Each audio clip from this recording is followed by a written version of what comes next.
함께 봉독하시겠습니다. 구약성경 56페이지입니다. 우리 주보에는 27장으로 나갔는데 37장입니다. 제가 1절 읽겠습니다. 야곱이 가나안 땅 곧 그의 아버지가 거류하던 땅에 거주하였으니. 야곱의 족보는 이러하니라. 요셉이 17세의 소년으로서 그의 형들과 함께 양을 칠 때에 그의 아버지의 아내들 빌하와 실바의 아들들과 더불어 함께 있었더니 그가 그들의 잘못을 아버지에게 말하더라. 요셉은 노년에 얻은 아들이므로 이스라엘이 여러 아들들보다 그를 더 사랑함으로 그를 위하여 채색 옷을 지었더니 함께 읽겠습니다. 그의 형들이 아버지가 형들보다 그를 더 사랑함을 보고 그를 미워하여 그에게 편안하게 말할 수 없었더라. 아멘. 오늘 말씀의 제목을 저를 따라 함께 고백하실까요? 은혜 아니면 설 수 없는 가정. 은혜 아니면 설 수 없는 가정. 우리 지난주부터 요셉의 스토리로 함께 말씀을 나누고 있습니다. 요셉의 말씀이 기록되어 있는 창세기 전체는 어떤 그런 인물이 고난을 겪고 연단돼서 승리하고 또 뭔가 복을 입었다라는 기복주의적 그런 인물 열전이 아니라 너무나 다 연약하고 나약했지만 그들을 붙드셔서 하나님의 주권적인 은혜로 구원을 이루시고 언약을 이루시는 하나님이 드러나는 책이다. 이 말씀을 나눴습니다. 특별히 요셉을 통해서도요, 하나님의 주권을 신뢰하고 자신의 삶에 대한 모든 해석권을 자신이 하지 아니하고 하나님께 맡겼다. 그러니까 해석 자체를 하지 않고 해석은 하나님께 있다라는 맡김이 있었고, 또 많은 원망이 있지 않겠습니까? 근데 원망을 멈추고 하나님의 섭리가 분명히 있음을 믿고 하나님의 섭리에 집중하였고요. 어떤 결과보다 임재, 하나님과의 동행을 형통으로 여기며 나아갔던 그 주인공이 바로 요셉입니다. 그러는 가운데 요셉이 또 언약의 계승자가 아니었음에도 불구하고 그 언약이 온전히 성취되어지는 길에 쓰임받았던 돕는 자, 언약의 보존자로 그렇게 귀하게 쓰임받게 되어졌죠. 그리고 오늘 말씀도 그 요셉의 내용을 이어가려고 설교를 준비하는 과정에 있었는데 자꾸 하나님이 요셉보다는 야곱에게 마음을 머물게 하시더라고요. 그러니 37장부터가 요셉의 스토리인데 요셉의 스토리가 시작되는 이야기이기도 하지만 동시에 야곱이 초라한 말년에 그의 내면과 심리 상태가 고스란히 드러나 있는 장이 바로 37장이기도 합니다. 그러면서 요셉보다는 자꾸 야곱에게 마음이 머물렀습니다. 왜 그랬을까 싶었던 부분이 야곱이 너무 우리 같아요. 그리고 야곱이 이 자리에 앉아 계시는 가장들의 모습과 이렇게 잇닿아 있는 것 같습니다. 분명히 하나님의 은혜를 경험했는데 얽히고 설켜 있는 관계 속에 막 감정도 상처도 여전히 남아 있고요. 그러나 이제 식솔이 또 얼마나 많습니까? 아내와 두 아들 감당하는 것만 해도 힘든데 내 아내의, 물론 중간에 라헬이 또 죽었지만 12아들의 딸의, 그러니 막 밀려오는 그 생존에 대한 부담감 때문에 여러 가지 어려움이 있지만 힘들다라고 말도 못하고 살아가는 그런 우리의 오늘날 가장들의 모습들이 너무나 많이 비춰져 있는 거예요. 그래서 오늘의 본문을 야곱의 시선으로 37장을 더 보게 되었고, 야곱의 마음의 안으로 한번 들어가 보고 싶다. 그 마음으로 말씀을 이제 준비했습니다. 또 한 주간 동안 설교를 마무리하는데 근데 약간 걱정이 되는 거예요. 저도 이제 신학을 공부했지만 그러나 신학 교수님, 그 전문가들에 의해 이건 좀 점검받아야겠다. 이게 너무 제가 자의적이거나 주관적이거나 너무나 비약적 해석은 되면 안 되니까 성경에 근거해야 되니까 제가 그래서 무려 4분의 신학자에게 제 설교문을 보내고 자문을 얻었습니다. 얼마나 제가 집요한지. 왜냐면 여러분들에게 잘못된 말씀을 전하면 안 되잖아요. 그런데 여러분 안심하십시오. 그 4분이 다 답을 주셨는데 어떤 분은 목사님 적실한 해석입니다. 할렐루야. 두 번째 어떤 분은 매우 복음적인 해석입니다. 또 한 교수님은 목사님 은혜 받았습니다. 그리고 목사님의 설교를 인용해도 될까요? 이분이 하셨던 이야기가 매우 목양적 설교입니다. 여러분, 그러니까 오늘 이제 이 본문을 야곱의 스토리로 바라보는 본문을 안심하고 들으셔도 됩니다. 신학자 네 분이 이제 검증해 주신 거니까요. 자, 그러면 이제 한번 야곱의 마음으로 한번 들어가 볼게요. 근데 여러분, 이렇게 돼야 됩니다. 야곱을 반면교사 삼아 우리는 그렇게 살지 말자, 이렇게 하면 안 돼요. 그건 여러분 정죄이고, 야곱이나 우리나 똑같아요. 그러니 이런 거예요. 내가 야곱이구나. 그러니 나도 그럴 수 있구나. 아니, 나도 그렇게 하고 있구나. 또 한 가지는 이제 야곱의 모습을 보면서, 야, 이제 이런 연약함이 내 안에는 자리 잡지 않도록, 야, 나는 야곱처럼 그렇게 살지 말자, 그러는 방향이 아니라 나도 그렇다 고백하며 야곱이 경험했던 하나님의 주권적인 은혜만이 나를 붙드시는 힘이, 그러니까 야곱처럼 나도 주님을 붙들어야겠다. 여러분, 이 마음으로 본문을 보셔야 됩니다. 자, 그럼 이제 시작을 해볼까요? 야곱의 심정으로 들어가 볼게요. 자, 37장은 1절을 읽는 순간에 이 한마디에 제가 이 본문을 한 100번 이상 읽은 것 같아요. 1절만 헬라어로, 또 히브리어로, 또 독일어로, 그 다음에 영어로, 하여간 모든, 이제 요즘 챗 GPT가 잘 나오니까 언어를 몰라도 그 언어가 어떤 의미인지 해석해달라 그러면 직역을 해주잖아요. 거의 이 본문을 100번 이상 읽다가 진짜 눈물이 찔끔 났습니다. 야곱이 너무 불쌍한 거예요. 야곱이 너무 치근한 거예요. 안쓰러운 거예요. 왜 그러냐면 1절 말씀을 한번 볼게요.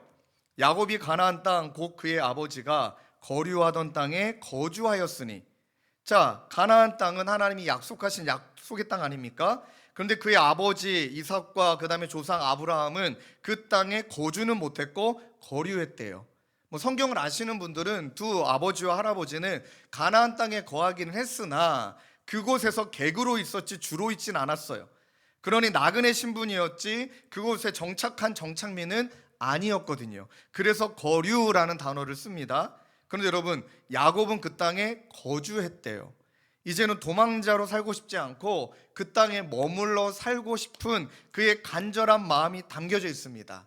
자, 이 거주하다라는 말을 좀 쉽게 넘어가면 안 되고 야곱의 인생을 한번 돌아보셔야 됩니다. 야, 태어날 때부터 열등감, 그다음 아버지의 편애, 물론 이제 어머니가 본인을 사랑했지만, 그러나 이제 형을 속이고 도망자 신세로 긴 세월 동안 도망자로 살아가죠. 속고 속이고 형한테 속아가지고 삼촌한테 속아가지고 라반한테 속아서 20년 동안 붙잡혀 살잖아요. 사랑했던 라헬하고 결혼하고 싶었는데 눈 떠보니 레아야. 이런 일이 어디 있습니까? 이게 말도 안 되는 일이 막 벌어지잖아요. 근데 여러분, 그게 끝이 아니에요. 그리고 결혼하고 살았는데 애들도 낳았잖아요. 그랬는데 두 여인이 어쨌든 이제 아들 전쟁이 벌어지잖아요. 그때는 아들을 많이 낳아야 인정받는 거니까 막 어떻게든 이제 남편에게 인정받아 보려고 그냥 이 여자도 첩, 저 여자도 첩, 비라와 실바를 첩 삼아가 또 막 아들 낳잖아요. 나중에 아내 4명에 아들 12에 딸 하나. 와, 저는 한 여자와 두 아들만 해도 힘든데, 취소합니다. 한 여자는 빼고, 그분은 너무 존경합니다. 두 아들만 감당하는 것도 힘들어 죽겠는데 상상해 보세요. 아내가 4명, 아들 12명, 딸 하나. 와, 이건 하여간 이건 못 버틸 것 같은 느낌이 들어요. 근데 그것뿐입니까? 이제 막 사건 터지잖아요. 중간에 디나 사건이 여러분 34장에 나오잖아요. 창세기 34장 보면 자신의 딸이 성폭행을 당해요. 세겜 땅에는 세겜에게. 근데 시므온과 레위가 또 막 난리를 치잖아요. 그 다음에 막 학살까지 해버리고요. 눈앞에서 그냥 딸이 성폭행을 당했고, 두 아들이 막 찾아가가지고 막 도륙을 하고 있지 않나. 근데 여러분, 이 사건이 34장이 지나자마자 얼마 안 돼서 35장에 그렇게 사랑하는 아내 라헬이 죽어요. 아들을 낳다가, 베냐민을 낳다가 죽거든요. 이 슬픔이 가시지도 않고 평생 사랑했던 여자인데 그 여인이, 아내가 창세기 45장 16절 19절에 보면 죽는데, 여러분 35장 22절에 바로 어떤 사건이 벌어지냐면, 슬픔에 눈물이 마르기도 전에 첫째 아들 루벤이 자신의 첩하고 간통을 저지릅니다. 이 상황이 한번 상상을 해보세요. 아내를 잃고 막 시름에 빠져 있고 슬픔에 빠져 있는데 첫째 놈이 첩 중에 하나랑 간통에 빠져가지고 이 간음을 저지르는 현장. 여러분, 야곱의 마음이 어땠을까요? 와, 속이 속이었을까요? 이 모든 것들을 경험하고 약속의 땅에 거주했는데, 그럼 이제는 하나님 그만하고 싶다. 이제 약속의 땅이니까 이제 좀 안정을 누리고 싶다. 좀 편하게 살고 싶다. 그런 마음이 들었을 텐데 37절에 여러분 지난주 봤잖아요. 형제들 사이에 뭐 말도 안 되는 막 관계적 어려움이 시작되잖아요. 여러분, 심지어 편안하게 말도 못했던 관계인 거예요. 성경에 보면 평안하게 말할 수 없었다. 평안하다. 그러니까 샬롬이라고 인사도 안 했어요. 형제들끼리 인사도 안 하고, 요셉은 눈치도 없고. 야, 이게 보통 일이 아니니 약속의 땅에 거했는데 샬롬은커녕 여전히 엔샬롬은 가정은 더 많이 망가져 있고, 아들들은 통제가 안 됐고, 통제도 안 되고 시기하고 미워하고, 그런 상태를 야곱이 그대로 보고 있어요. 그럼 여러분, 야곱의 평생을 돌아보니까 약간 어떤 느낌이냐면 단 한순간도 긴장을 놓지 않고 살았던 것 같아요. 계속 사건. 저와 여러분들은 한 사건만 터져도 힘들어서 우리는 감당하기가 어려운데 연거푸 그냥 빵빵빵 터지는 거예요. 그런 야곱의 내면의 상태를 저는 한번 두 가지로 정리해 보았는데, 첫 번째는요, 계속되는 위기의 상황 속에 야곱은 그러고 싶진 않았지만 그의 내면에 있는 상처와 어그러짐이 방치돼 버린 거예요. 그러니까 자신을 돌아볼 여유조차도 없었던 것 같아요.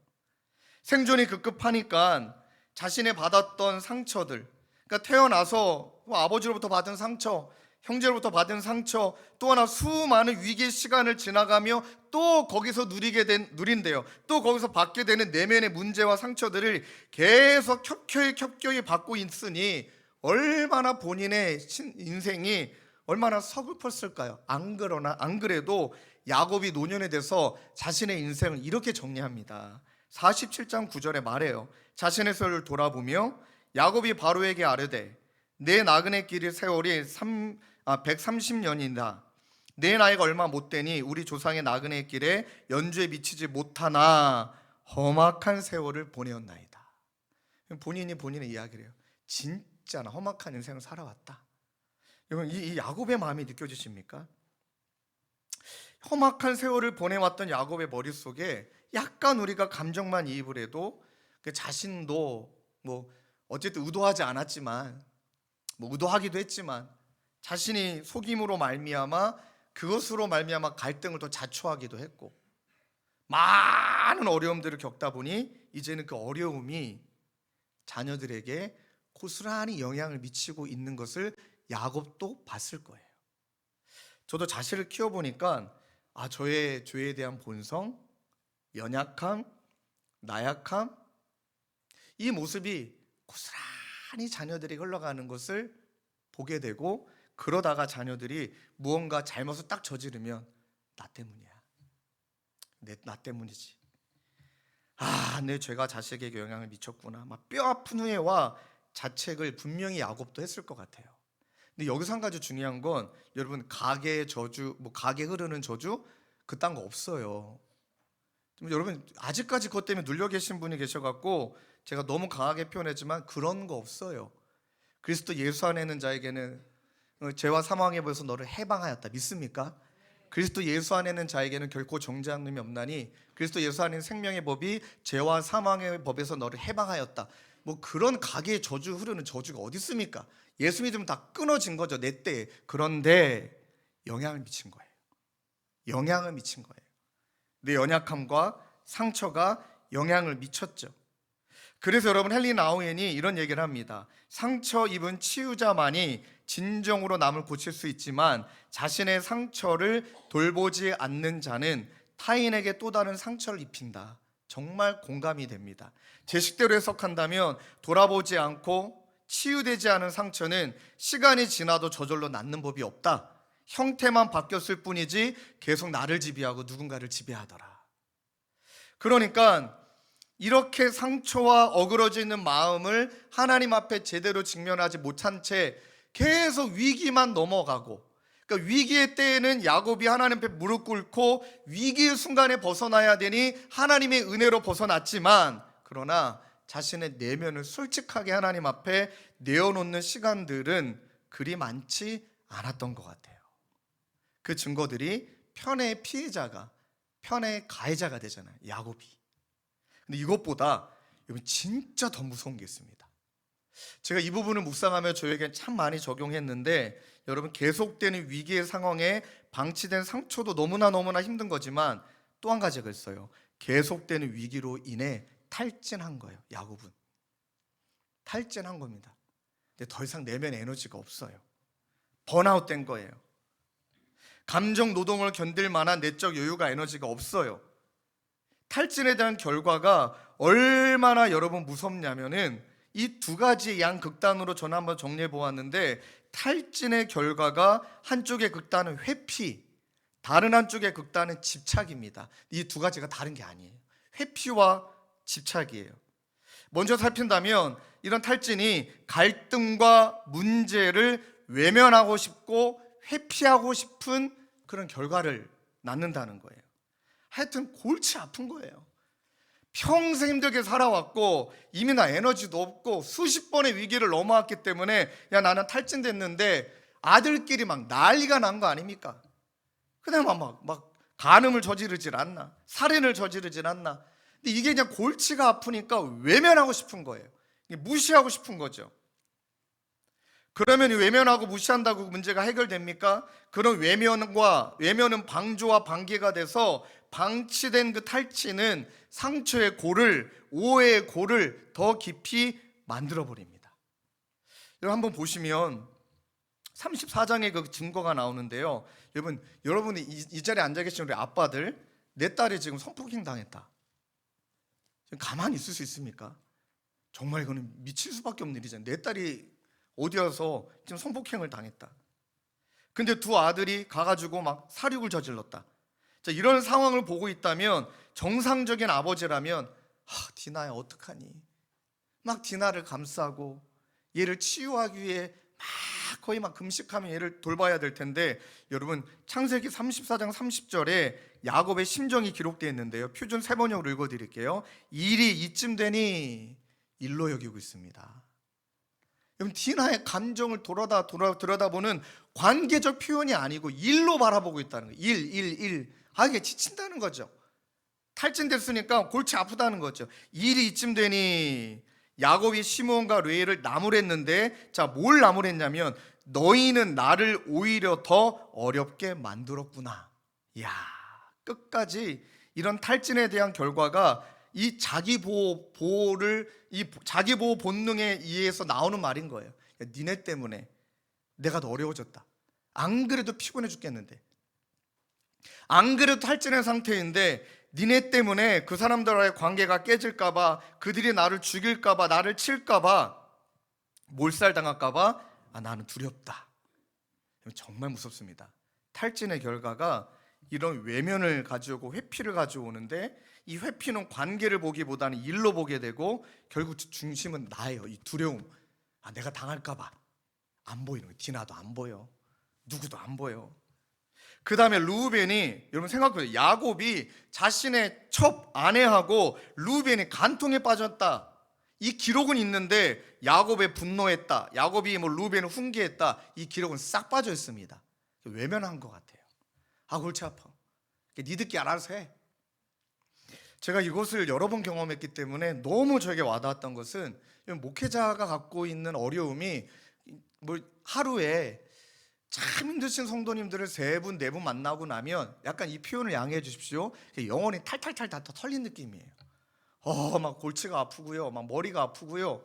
그러니까 저도 스타일이 쏟아붓는 스타일이기 때문에 네가 죽든 내가 죽든 해보자, 약간 이런 좀 나쁜 기질이 있어가지고 다 에너지를 쏟아붓고 집으로 들어가는 스타일이거든요. 근데 쏟아붓고 나면, 탈진이 되고 나면 집에 들어갈 때 진짜 간절히 기도합니다. 하나님, 우리 아내와 2 아들은 잠들어 있게 하옵소서. 막 간절히 기도합니다. 막 말하기도 싫고 입에 단내도 나고 아내가 말하면 듣는 척 하고 싶지도 않고 막 그런 탈진된 상태로 들어갔는데, 이제 그런 날이 있잖아요. 저희 아내가 여보 잠깐 얘기 좀 해야 될 것 같아요. 뭐 첫째 아들, 둘째 아들이 뭐 어떤 부분이 그러면은 어떤 마음이 드냐면 외면하고 싶어요. 짜증나요. 당신이 알아서 하면 안 될까? 그리고 더 나아가서 아내가 상당히 그런 시간들을 감당하면서 힘들겠죠. 한계가 있으니까. 그러면 이제 저한테 얘기한 적이 있어요. 여보, 나 좀 돌아봐 줬으면 좋겠어요. 나도 좀 많이 힘들어요. 그 말이 나오기 전까지는 정신을 못 차렸던 거예요. 그냥 네 할 일 잘하고 나 할 일 잘하면 되지. 나도 지금 탈진 상태야. 내가 뭘 어떻게 더해. 그 상황이 아내와 저의 골이 깊어지게 만들고 해결되지 않은 상태를 가지고 아이들을 그대로 방치하게 되어지고, 지금은 그렇게 살지는 않지만 그렇게 산다고 해결되는 거 아무것도 없구나. 탈진 진짜 무서운 거구나. 또 있습니다. 여러분, 이 영적인 탈진이 갖고 오는 또 하나의 양극단은요, 보상받고 싶은, 위로받고 싶은 마음이 있기 때문에 그때부터 이제 집착합니다. 여러분, 자신에게 위로와 기쁨과 안정감을 주는 대상에게 더 집착하게 되기 때문에 어떤 의미에서는 라헬의 아들이어서 요셉을 더 사랑한 것도 있겠죠. 그런데 라헬과 닮았던 요셉이 사랑스럽기도 했지만 요셉은 다른 아들하고는 달랐잖아요. 다른 애들은 악행을 저지르고 있는데 요셉은 잘하고 있잖아요. 나에게 위로가 되잖아요. 격려가 되잖아요. 그러니 보상해주는 그 아들을 편애할 수밖에 없는 거예요. 알고 보면 그 아들을 편애한 게 아니라 그 아들을 통해 보상을 받고 싶은 자기 위로라니까요. 가만히 살펴보면 그랬더니 채색 옷을 입혀버리네요. 야, 어떤 사건이 벌어질지도 모르고. 야곱은 요셉을 하나님의 약속으로 바라보기보다는 자신의 고단한 인생을 위로해줄 보상물로, 위로가 되어지는 이 대상이 되니 더 집착하는 거예요. 그러니 집착하다 보니 통제하고 싶고 조정하고 싶고 눈치 보고 안 될 경우는 더 상처받고 이렇게 되는 거예요. 자, 이 두 가지 극단 사이에 어떤 자녀들은 회피하고 요셉에게는 집착하고, 알고 보니까 이 둘은 다른 것 같은데 공통점이 있다니까요. 그거는요, 안정적인 내 내면에 또는 안정적인 게 깨질까 봐 두려운 거예요. 이제 다 지쳤어. 탈진. 이제는 내가 더 건드면 난 터질 것 같아. 이제 나는 지금 거의 마지노선이야. 이 내 안의 안정감과 평안을 빼앗는 것에 대한 두려움이 있으니 이 안전을 위해서는 통제하려고 하다 보니 방치하고, 통제하려고 하다 보니 편애하고, 이 상실과 불안이 이 내면에 다 있으니 그렇게 되어지는 거예요. 여러분, 이제 1월 달부터 우리 목사님들하고 다락방 개편을 놓고 막 얼마나 진짜 애를 썼는지 몰라요. 세심하게 제가 외쳤던 것은 행정이 중요한 게 아니다. 목양적 행정이다. 그 성도를 바라보며 그 성도마다 속도가 다 다르니까, 어떤 분은 성숙하고 아직은 어떤 분은 성숙해야 되고 속도가 다 다르니까 속도에 잘 맞춰서 편성을 하되, 한 가지는 그 자리에 멈추지는 않도록 해보자. 애를 써보자. 어떤 분은 다락방도 옮겨드리기도 하고 어떤 분은 허락해 드리지도 않고, 이런 과정들이 다 지나가는데 가장 중요한 핵심은 그것이었어요. 멈추지는 않게 하자. 그래가지고 어떤 분은 이제 뭐 힘든 부분이 있겠죠. 그 마음이 너무 헤아려지지 않으세요? 탈진도 됐고 새로운 관계를 가자니 두렵기도 하고, 이런 얘기를 좀 세게 하면 상처가 되니까 좀 부드럽게 해야 돼요. 얼마나 무서워요. 그 새로운 관계로 들어간다는 게. 아이고, 우리 아줌마다. 왜 아줌마나 좀. 아니, 그게 쉬운 게 아니라는 것을 알아요. 공감이 돼요. 분명히 그분에게는 상처가 있을 수도 있고, 분명히 그분에게는 탈진이 됐을 수도 있고, 그러니까 새로운 관계에 쓸 에너지가 남아있지 않아요. 얼마나 이해가 됩니까? 그리고 또 그분에게는 상처가 있다 보니 본인이 이렇게 막 불안한 거예요. 이 통제권에서. 그러다 보니 내 통제를 벗어났다고 여기니까 이렇게도 해보고 저렇게도 해보고 그런 상황이 이루어질 수밖에 없는 거예요. 그 모든 것들을 우리가 잘 헤아리고 잘 체크하되, 그런데 멈추게는 하지 말자. 그래서 우리 목사님들에게 얘기했습니다. 그분이 이렇게 해서 다락방 안 나가신다고 얘기하거든. 그 마음을 잘 헤아려 드리제. 이제부터 시작이다. 하나님이 추적해서 사랑하셨잖냐. 목사님에게 맡겨준 양떼다. 심지어 제가 이렇게 표현했습니다. 이제 양해하고 드세요. 목사님, 네 새끼다. 아픈 손가락이다. 책임져라. 그리고 추적해라. 그래가지고 그분이 어떻게 해서도 멈추지 못하도록 다락방 안 나가면 통독방에 앉혀놓고, 다락방 안 나가면 1대1에 앉혀놓고, 차라리 다락방 가는 게 편하였더라, 이렇게 만들어야 된다. 그래가지고 어떻게든지 그 자리에 머물면 안 되고 한 발짝이라도 반발짝이라도, 아니 그냥 조금이라도 전진할 수 있도록 도와드려야 된다. 이렇게 강하게 이야기했던 것은 뭐냐면, 여러분, 회피하고 집착 사이에 계속 머물러 있으면 정말 큰일 납니다. 영적으로. 그것이 성경에 다 기록되어 있거든요. 첫째를 알려드릴게요. 결국 소망의 시야를 완전히 잃어버리게 돼요. 여러분, 야곱을 연구해 보니까 너무나 많은 걸 깨닫는데, 야곱 탈진했어요. 상처도 많았죠. 그런데요, 창세기 37장 11절에 요셉이 꿈을 꿨잖아요. 형들은 그 반응이 11절에 그의 형들은 요셉이 꾼 꿈을 시기하되, 그런데 야곱은 그의 아버지는 그의 말을 간직해 두었더라. 그러니 꿈이라는 것이 그 당시 계시의 방식이었기 때문에, 그래도 이때까지만 해도 아직 하나님이 하실 일을 완전히 야곱을 놓지 않았고, 야곱이 그것을 내려놓지 않았던 거예요. 소망이 있었던 거예요. 그 말을 간직해 두었더라? 뭔가 의미심장한 말이잖아요. 소망을 상실하거나 그런 계시가 임했다라면 하나님이 뭔가 말씀하시겠지라는 것들을 그래도 마음에 담았던 거예요. 네, 보실래요? 같은 37장인데 20절이 지나고 난 다음, 즉 이제 사건이 터지고 난 다음, 요셉이 꿈을 꾸고 그로 말미암아 이제 막 채색 옷에다가 이제 막 염소피를 뿌려갖고 이제 죽었다 막 이 보고를 받은 다음, 요셉의 마음, 야곱의 심정이 어떻게 변하는지 35절 볼까요? 35절 말씀을 함께 읽겠습니다. 시작.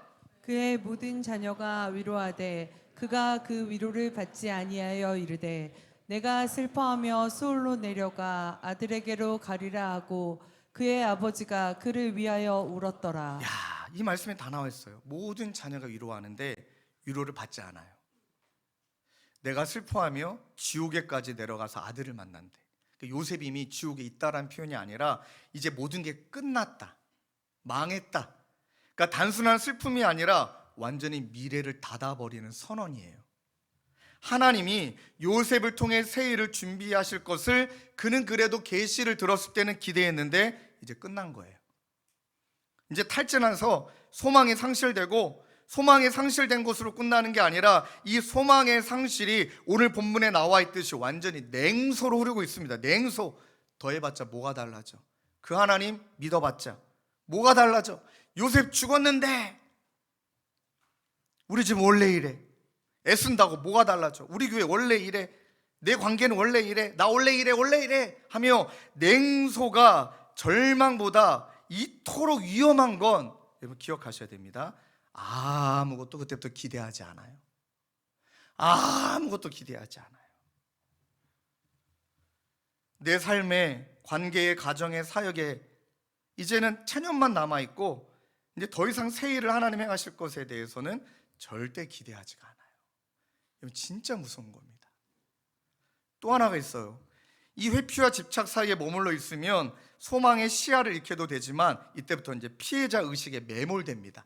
요즘 그런 말 많이 쓰잖아요. 뭐 피해자 코스프레 하고 있다. 창세기 42장 36절이 아마 심리학자들, 상담학자들이 보면 아마 분석이 굉장히 깊을 것 같아요. 읽어봐 드릴게요. 요셉도 없어졌고 시므온도 없어졌거늘 베냐민을 또 빼앗고자 하느냐, 이 모든 일이 나를 치는도다. 보면 이 한 문장 안에 뭐가 들었냐면 요셉 없어졌다, 완전히 단정 져버리잖아요. 끝났다. 시므온 없어졌다, 안 없어졌거든요. 과장하고 있잖아요. 과장. 단정짓죠. 과장하고 있죠. 베냐민을 또 빼앗고자 하고 막 의심하고 있죠. 이 모든 것들이 나중에 어떻게 귀결로 연결됩니까? 모든 것이 나를 치기 위함이구나, 나를 치고 있구나. 그러니까 모든 게 나에게 지금 감정을 무너뜨리고 나에게 상처 주는 거고 모든 것들을 나를 아프게 하는 거야, 나를 공격하고 있는 거야. 완전히 피해자 의식에 빠지는 거예요. 돌아보면 연단의 시간이 있는 거고, 돌아보면 기근 가운데 하나님이 말씀하신 부분이 있을 건데 아니에요. 하나님이 지금 나 공격하고 있다. 하나님이 나 지금 치고 있다. 현재의 사건을 이 야곱이 겪었던 과거의 상처랑 완전히 엮어가지고 확대 해석하고 있잖아요. 오래된 이 요셉의 사건에 대한 상실을 현재 상황 위에다가 계속 더 씌우면서 이렇게 말하는 거예요. 난 끝났다. 피해자. 여러분, 이 피해자의 그 의식에 매몰되게 되면 진짜 세 가지 왜곡이 정확하게 일어나더라고요. 상황, 언어, 하나님에 대해서. 하나님이 주시는 이 상황이 때로는 훈련일 수도 있고, 때로는 인내일 수도 있고, 하나님의 섭리 안에 이루어지는 일일 수 있는데, 모든 것은 재앙이에요. 모든 것은 나에게 저주예요. 모든 것은 나에게 공격하는 것처럼 해석해요. 상황, 언어는요, 소망과 감사와 기도의 언어는 싹 다 사라지고, 왜 나만? 여러분도 그런 적 있습니까? 저도 그렇습니다. 하나님의 님자 진짜 빼고 하나, 예수님의 님자 빼고 예수. 근데 예수님은 또 우리가 많이 얘기하니까 하나 얼마나 따졌는지 몰라요. 왜 나만? 죽고 싶다. 어차피 안 된다. 절망의 언어. 하나님에 대해서는요, 똑같이 왜 나를 공격하십니까? 왜 나를 치십니까? 근데 여러분, 야곱의 여정을 봐봐요.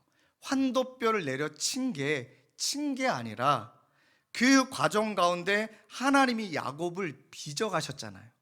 하나님은 치시는 것이 아니라 야곱을 구원하시고자 빚어가셨던 하나님의 메시지가 계속 흐르고 있는데, 야곱은 이제 막 모든 게 다 치는 거예요. 거봐. 하나님이 내 환도뼈 쳤잖아. 치는 인간이야. 치는 신이야. 그 인간은 나를 공격하는 신이야. 이렇게 몰아가 버리는 거라니까요. 진짜 무섭습니다. 말씀을 준비하는데 지난 한 주일 동안에 일본 비전 트립을 좀 다녀왔습니다. 거기 아이들이 대부분이 다 미자립 교회 그 목회자 자녀들이에요. 근데 여러분, 제가 눈물이 많이 났던 건 목사님 아들이고 딸인데 제가 봐도 그 결핍이 느껴져요. 되게 힘들었구나. 방치가 된 건 아닐까? 막 우리 아들 얼굴 생각나고 얘네 막 진짜 막 눈물이 나는 거예요. 그냥 누가 봐도 그 아이가 결핍이 느껴져요. 이 친구 외로웠구나. 부모가 목사란 이유 때문에 얘 되게 힘든 시간을 살았구나 하고 또 누구나 얘기 나눠보면 이건 다 피해자 언어. 거부할 수 없는 것은 그런 상처와 결핍이 그대로 드러나는 언어. 때로는 그걸 숨기고 싶어서 너무 과장하는 언어. 제가 5개 국어를 합니다. 거다 대고 제가 중국어 해봐, 일어 해봐. 확인하면 나쁜 목사죠. 그 상처를 숨기려고 과장하는 모습들, 액션이 큰 모습들, 너무 마음이 아린 거예요. 너무 그 아이들이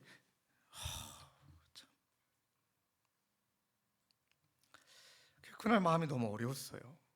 그래서 한편 대화하고 싶지가 않았던 것 같아요. 저도 그게 아프니까.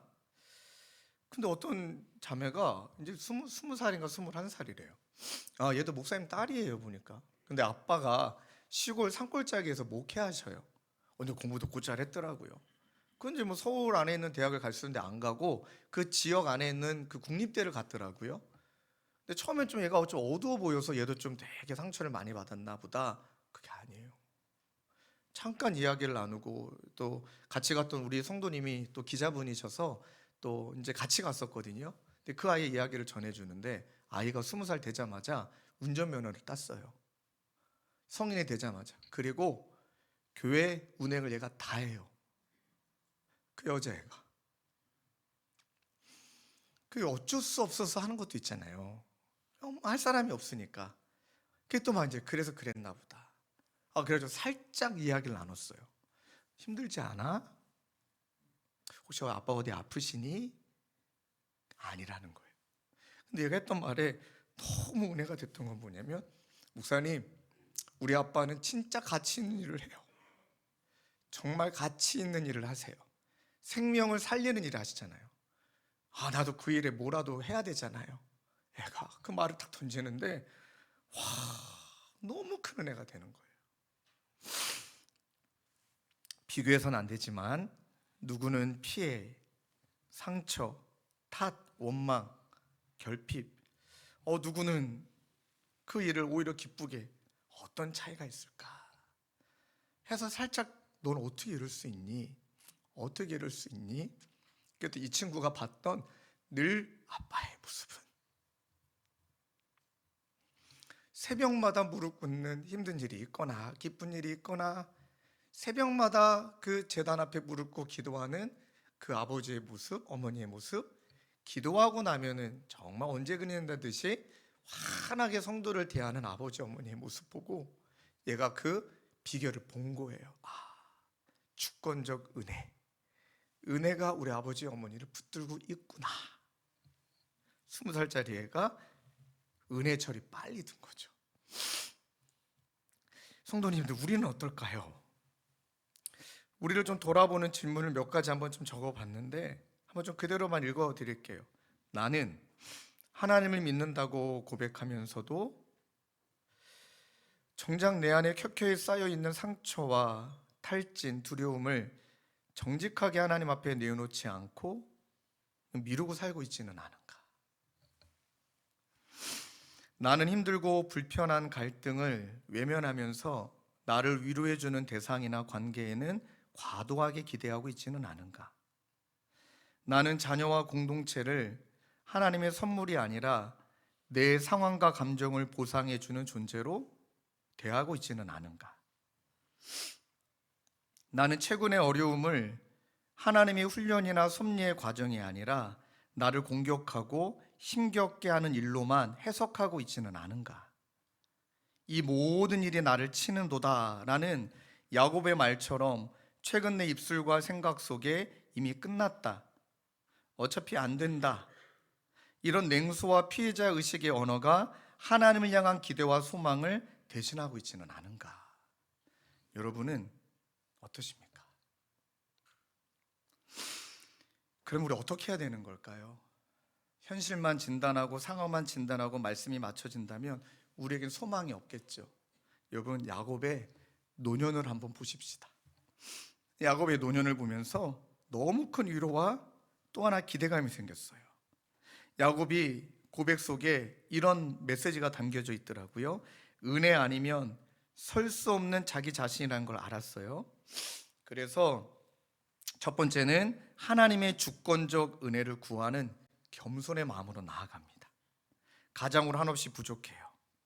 연약함과 실패를 넘어서 정말 이제는 모든 것들을 포기하고 싶은 상황일지도 몰라요. 그러나 그런 결핍과 죄로 연약함으로 가득했지만 그의 곳곳의 인생에 베델, 야복강, 끊임없이 그를 붙드셨던 하나님의 은혜의 주권이 있어요. 그리고 야곱의 계보를 소개하며 너무나 초라한 계보로 시작되었잖아요. 그러나 그 요셉의 아들의 고백을 통해 야곱의 심정이 드러나는 것 같아요. 창세기 50장 19절 20절에 이런 고백이 있어요. 요셉이 그들에게 이르되 두려워하지 마소서, 내가 하나님을 대신하리이까. 하나님을 대신할 수 없다. 하나님의 주권. 그리고 하나님은 그것을 선으로 바꾸사 아들의 인생을 통해, 고백을 통해 야곱은 하나님의 주권의 은혜, 하나님이 그 모든 것들을 주권적인 은혜로 이끄심을 다시금 마음판에 되새기며 그의 삶의 노년에 창세기 48장 15절 16절에 자신의 담겨있는 신앙 고백을 이렇게 언어로 고백해요.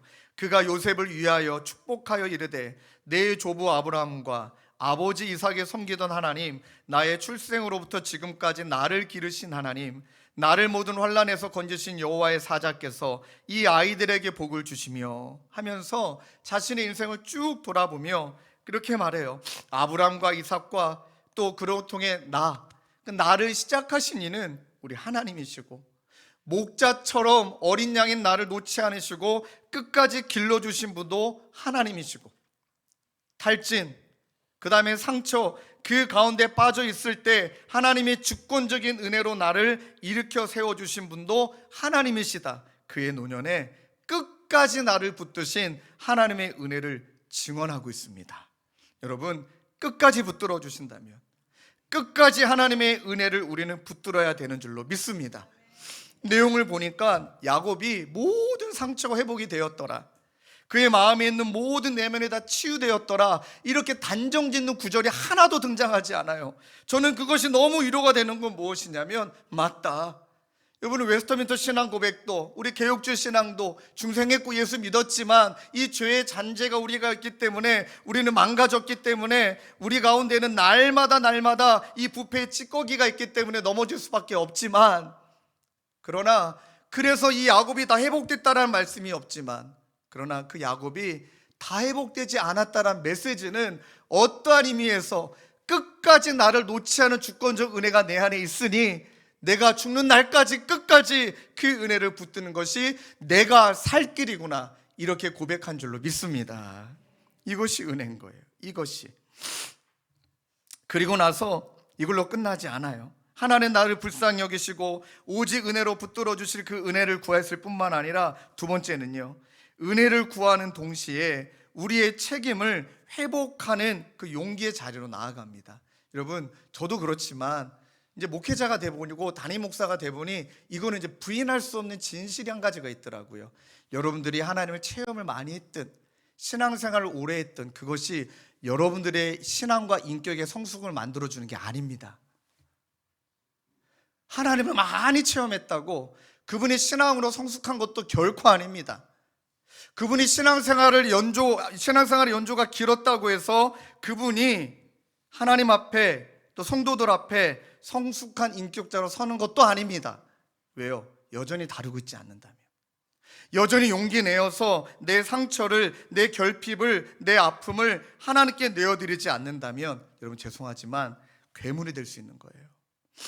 그런 분들이 너무 적지 않아요. 얼마 전에 양쪽 이야기를 다 들어봐야 되지만, 얼마 전에 우리 교회 자매가 아직은 초신자예요. 예수 믿는 남편 만나가지고 이제 결혼을 한 거죠. 근데 그 시어머님은 권사님이에요. 그럼 여러분, 믿지 않는 사람의 입장에서 그냥 보편적으로 믿는 사람은 좀 더 사랑이 많을 거야, 인내가 많을 거야, 좀 더 아량이 깊을 거야. 아니, 세면 더 셌지, 밀어붙이면 더 밀어붙였지. 너무너무 그런 시어머니의 시월드에 이 자매가 눌려갖고 교회가 싫어져 버렸어요. 교회가. 그럼 여러분, 그 시어머니 뭐라 할 수 있는 게 아니라 한 가지는 있어요. 그 시어머니 굳어져 버린 거예요. 상처가.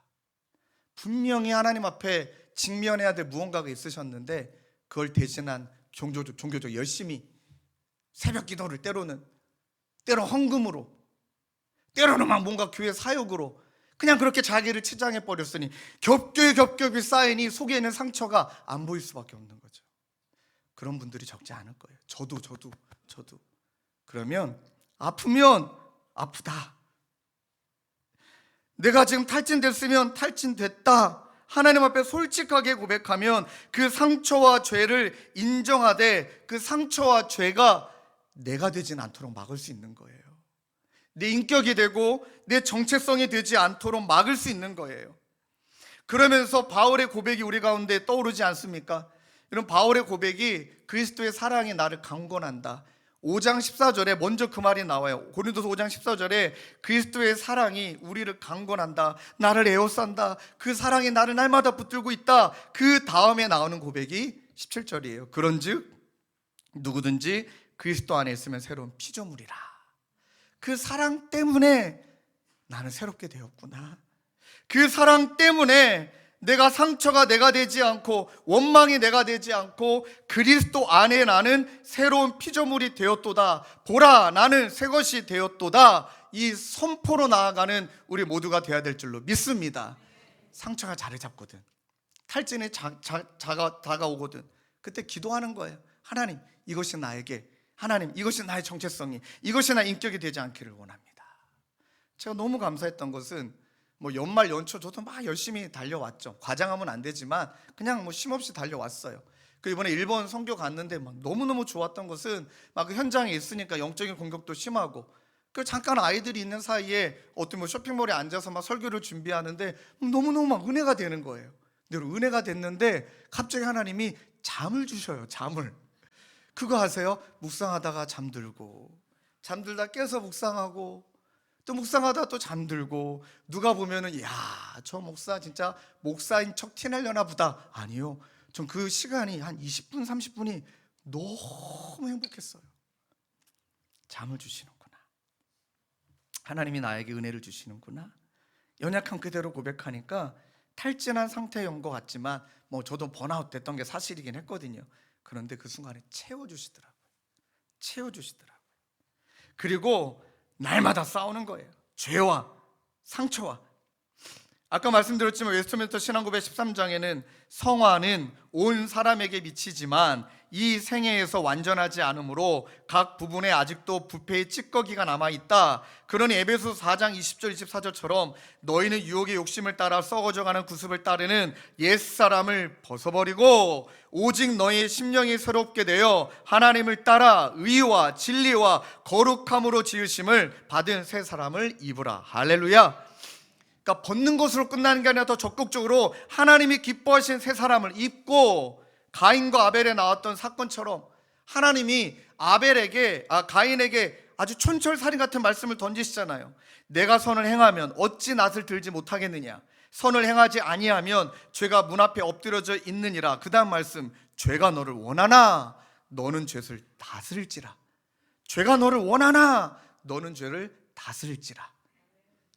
죄를 다스리려고 몸부림치는 거예요. 로마서 6장 14절에도 죄가 너희를 주장하지 못하리니 이는 너희가 법 아래에 있지 아니하고 은혜 아래에 있음이라. 아멘.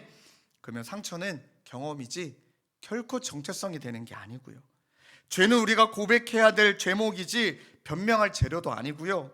감정은 솔직하게 나아가는 거지 이 감정 때문에 내가 어떻게 잘못되는 것도 아니고요. 근데 복음은 나의 과거를 직면하게 하되 나의 미래의 근거가 되지 않도록 나를 붙드셔서, 하나님은 상처 없는 사람을 쓰시는 게 아니라 상처를 숨기지 않는 사람을 회복시키고 빚어가시며 만들어 쓰시는 분이 우리 하나님이신 줄로 믿습니다.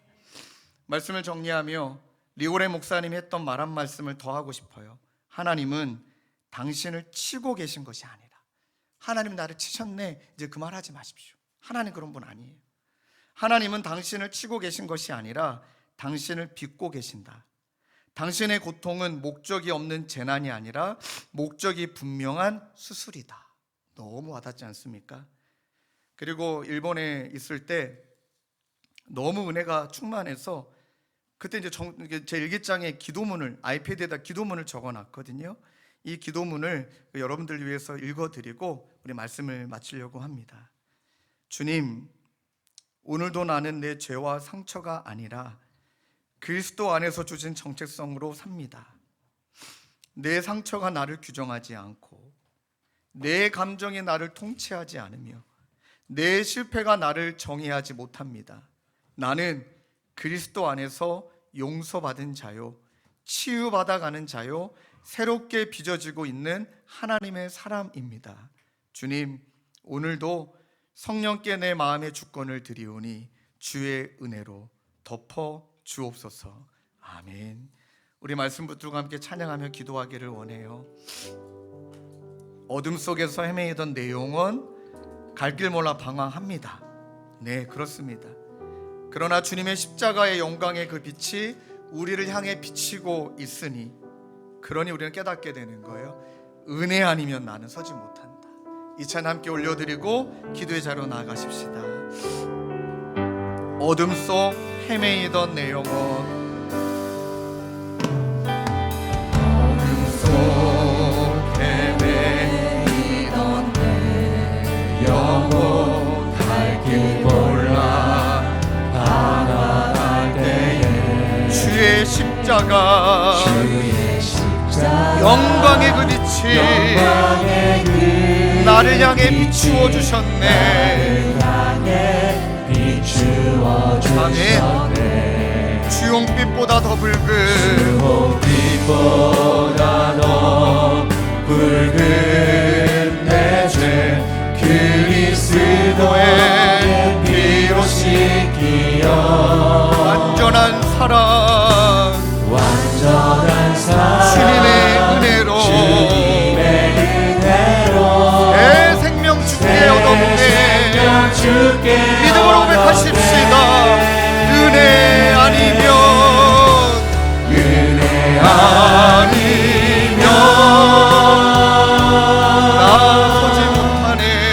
나서지 못하네. 십자가의 그 사랑, 십자가의 그 사랑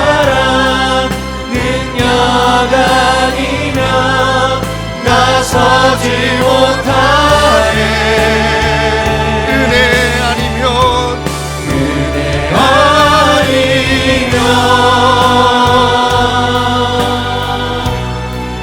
나서지 못하네. 놀라운 사랑 그대 아니면 나서지 못하네. 우리 다시 한번 찬양할까요? 어둠 속에 헤매이던 어둠 속에 매이던 내 영혼 갈 길 몰라 방황할 때에 주의 십자가 영광의 그 빛이 나를 향해 비추어 주셨네. 나의 노력과 의지가 아닌 나의 노력과 의지가 오직 주님의 그 뜻 오직 안에서 주님의 그 뜻 안에서 의로운 자라에게 말씀하셨네. 의로운 자라 내 말씀하셨네. 완전하신 그 은혜로 완전하신 그 우리 믿음으로 고백하십시다. 은혜 아니면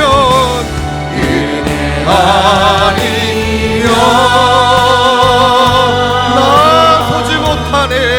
나서지 못하네.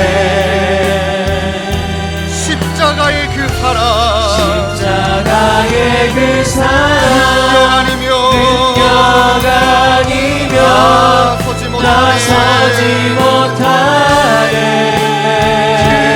은혜 아니면 은혜 아니면 나서지 못하네. 놀라운 사랑 놀라운 사랑 그대 아니면 나서지 못하네.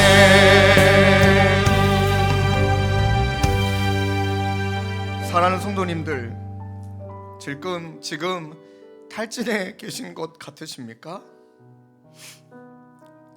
참 돌아보면 이 상처를 여전히 해결하지 못해 그 상처가 나를 찌르고 가정을 찌르고 그로 말미암아 우리의 주어진 상황 가운데 모든 부분들을 다 외면하고 싶고 나도 위로받고 싶고 그러나 그 회피와 집착의 사이에 머물면 결국엔 내 언어를 내 삶을 살펴보아도 소망을 다 잃어버린 것 같고 피해자 의식에 매몰되고 살아가고 있는 그런 우리의 모습들. 사랑하는 성도님들, 하나님이 야곱에게 놀라운 주권적인 은혜를 베푸셨던 것처럼 하나님이 우리를 치시는 분이 아니라 찾아오셔서 어루만지시고 빚으심으로 말미암아 하나님의 주권적 은혜를 경험케 하시는 분이신 줄로 믿습니다. 더 나아가 그 은혜가 우리에게 힘이 되어서 끝까지 그 은혜에 붙들고 상처와 싸우고 하나님 집착과 싸우고 아버지 하나님 멈춰 있는 것이 아니라 한 발짝 성장의 자리로 나아가기 위해 그렇게 은혜에 붙들고 하나님 믿음으로 나아간 우리로 오늘 하나님이 우리 모두를 세워주실 것을 믿습니다. 그 마음을 가지고 우리 내면을 숨김없이 하나님 앞에 토로하며 이 시간 주님 이름 한번 뜨겁게 부르짖고 함께 기도하며 나가겠습니다. 주여 아버지 하나님 우리의 내면을 성령 하나님께서 우리의 마음을 하시고 우리의 삶의 모든 여정 우리의 삶의 모든 걸음을 하시는 우리 주님만 의지하며 이 시간 기도하며 나아갑니다. 아버지 은혜를 넣어 주시고 아버지 날마다 우리의 모든 걸음 속에 나의 연약함, 나의 한계, 나의 아버지 부족함에 나의 상처에 사로잡혀 있는 것이 아니라 그건 너머에 계신 하나님의 주권을 신뢰하게 하여 주시옵소서. 하나님의 그 주권 앞에 굳어진 나의 마음들, 하나님 딱딱해진 나의 모든 마음들이 있다면 주여 아버지를 새롭게 하여 주시고 주님 온전케 하여 주시옵소서. 그 주님 바라보며 그 주님 의지하며 나아갑니다.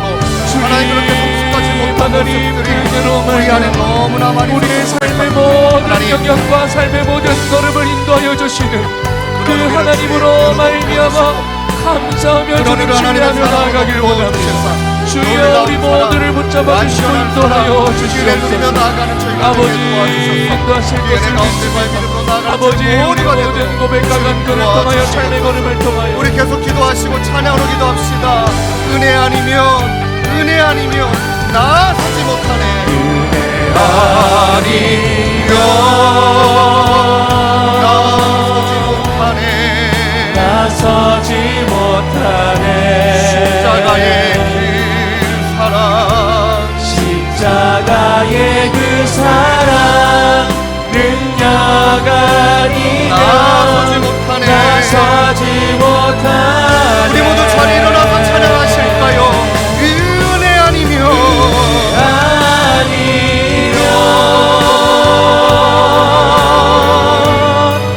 나서지 못하네.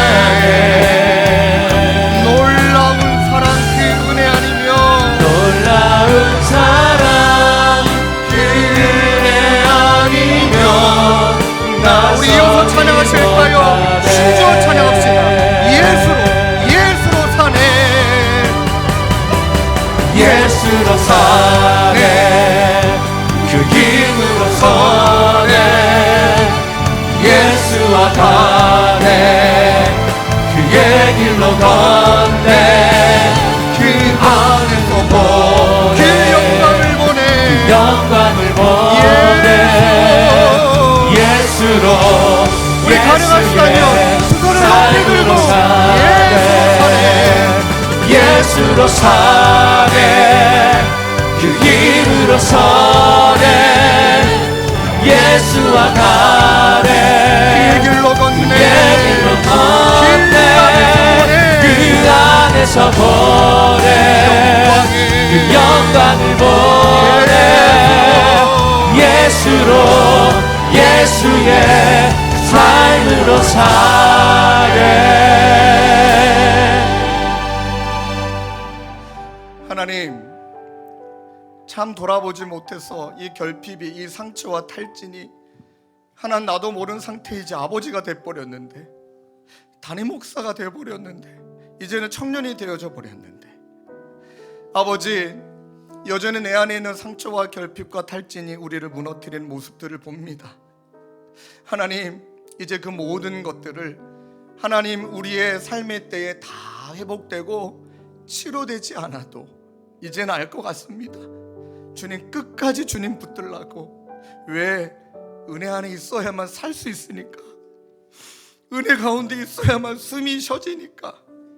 주님, 그러니 완치가 목적이 아니라, 완전한 회복이 목적이 아니라 완전한 의지, 끝까지 의지. 그러할 때 하나님이 당신의 그 주권적인 은혜로 우리와 우리 가정과 자녀들을 이끌어 주실 것을 믿습니다. 소망을 가지고 하나님이 베풀어 주신 은혜를 붙들고, 하나님 그렇게 하나님 야곱이 고백했던 것처럼 나를 시작하시고 나를 기르시고 하나님 나를 구원하시고 하나님 모든 것들로 선을 바꾸시는 하나님의 주권을 누리며 살아가는 우리 모든 성도님들 되게 하여 주시옵소서. 우리 구주 예수 그리스도의 은혜와 하나님 아버지의 다함없는 사랑과 성령님의 위로교통 감화, 우리 함께 하시는 성령 하나님의 역사가 은혜 아니면 하나님 살 수 없는 자, 그게 바로 우리라는 것을 깨닫고 한 주도 은혜 붙들고 나아가기로 다짐하는 사랑하는 성도님들과 주님의 교회와 이 나라와 열방 가운데 영원히 함께 계시기를 간절히 축원하옵나이다. 아멘.